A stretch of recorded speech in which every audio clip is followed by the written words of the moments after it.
Hello, boys and girls. We're going to read Charlotte's Web as our new novel study. This is by E.B. White. Pictures by Garth Williams. This is the author that wrote Stuart Little as well as The Swan Princess. If you'd like to find other books written by E.B. White when we're done. So we're going to begin. This is one of my favorite books as a little girl. And many of you probably have seen films on it, but books are always better. So this was distributed by Harper Row Publishers, and we're going to look at our page here. And I've showed you guys this before, our copyright, and right there you see it says 1952. That's when this book was originally printed and distributed. Then they redistributed it in 1980 right here. Okay, so it's a pretty old book, but it's a beautiful book.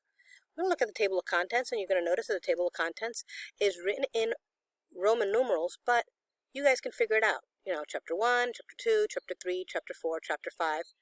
Okay, we're going to read about 31 pages for the first 4 chapters that we are covering this week. And we're going to start with chapter 1, Before Breakfast. Before breakfast. "Where's Papa going with the axe?" said Fern to her mother as they were setting the table for breakfast. "Out to the hog house," replied Mrs. Arble. "Some pigs were born last night." "I don't see why he needs an axe," continued Fern, who was only 8. "Well," said the mother, "one of the pigs is a runt. It's very small and weak, and it will never amount to anything. So your father has decided to do away with it." "Do away with it!" shrieked Fern. "You mean kill it? Just because it's smaller than the others?" Mrs. Arble put the pitcher of cream on the table. "Don't yell, Fern," she said. "Your father's right. The pig would probably die anyway." Fern pushed her chair out of the way and ran outdoors. The grass was wet and the earth smelled of springtime. Fern's sneakers were sopping by the time she caught up with her father. "Please don't kill it," she sobbed. "It's unfair." Mr. Arble stopped walking. "Fern," he said gently, "you will have to learn to control yourself." "Control myself!" yelled Fern. "It's a matter of life and death, and you talk about controlling myself?" Tears ran down her cheeks, and she took hold of the axe and tried to pull it out of her father's hand. "Fern," said Mr. Arble, "I know more about raising a litter of pigs than you do. A weakling makes trouble. Now run along." "But it's unfair," cried Fern. "The pig couldn't help being born small, could it? If I had been very small at birth, would you have killed me?" Mr. Arble smiled. "Certainly not," he said, looking down at his daughter with love. "But this is different. A little girl is one thing. A little runty pig is another." "I see no difference," replied Fern, still hanging on to the axe. "This is the most terrible case of injustice I've ever heard of." A queer look came over John Arble's face. He seemed almost ready to cry himself. "All right," he said. "You go back to the house, and I'll bring the runt when I come in. I'll let you start it on a bottle like a baby. Then you'll see the trouble a pig can be." When Mr. Arble returned to the house, half an hour later, he carried a carton under his arm. Fern was upstairs changing her sneakers.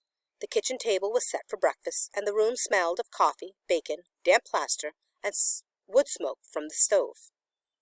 "Put it on her chair," said Mrs. Arble. Mr. Arble set the carton down on Fern's place. Then he walked to the sink and washed his hands and dried them on a roller towel. Fern came slowly down the stairs. Her eyes were red from crying.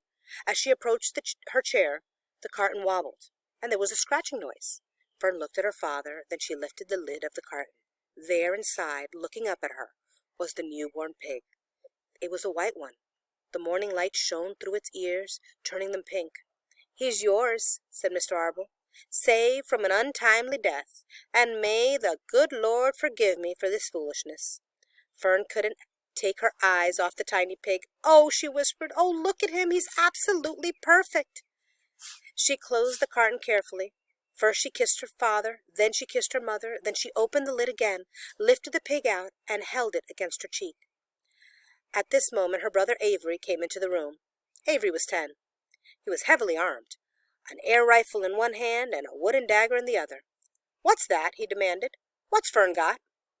"She's got a guest for breakfast," said Mrs. Arble. "Wash your hands and face, Avery."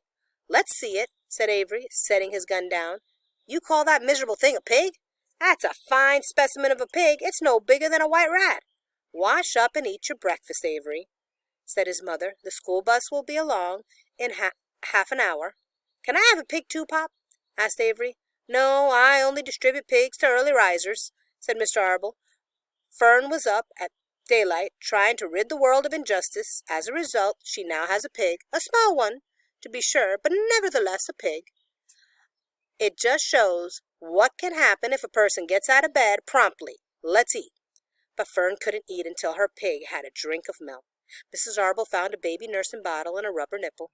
She poured warm milk into the bottle, fitted the nipple over the top, and handed it to Fern. "Give him his breakfast," she said. A minute later, Fern was seated on the floor in the corner of the kitchen with her infant between her knees, teaching it to suck from the bottle. The pig, although tiny, had a good appetite and caught on quickly. The school bus honked from the road. "Run," commanded Mrs. Arble, taking the pig from Fern and slipping a doughnut into her hand. Avery grabbed his gun and another doughnut. The children ran out to the road and climbed into the bus. Fern took no notice of the others in the bus. She sat and stared out the window, thinking what a blissful world it was, and how lucky she was to have entire charge of a pig. By the time the bus reached the school, Fern had named her pet, selecting the most beautiful name she could think of. "Its name is Wilbur," she whispered to herself. She was still thinking about the pig when the teacher said, "Fern, what is the capital of Pennsylvania?" "Wilbur," replied Fern dreamily. The pupils giggled. Fern blushed.